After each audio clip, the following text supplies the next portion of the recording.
I'm Isabel Lasik, and I am the founder of the Sunday Supper Movement. I host the Food and Wine Conference every year in Orlando, and I started off blogging as Family Foodie. I started Family Foodie the day after my oldest left for college. I'm a mother of 4, and as you can imagine, the day that your oldest leaves for college is a pretty emotional day. She said, I can't imagine not being here on Sunday.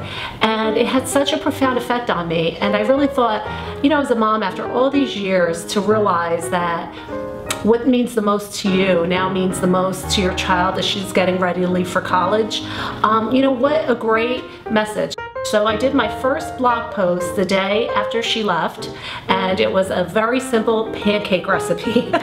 I had no idea what had began and the journey that was ahead for me. So the mission of the Sunday Supper Movement is to bring back Sunday supper around the family table in every home.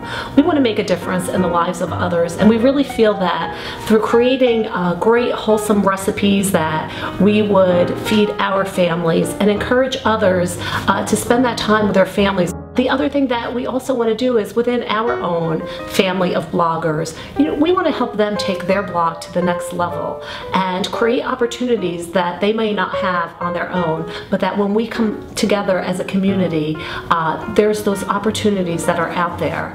We only partner with brands that we feel are a good fit for our brand. So we're kind of choosy about that. We don't just partner with anyone. It truly has to be items and products that we would want our family to use.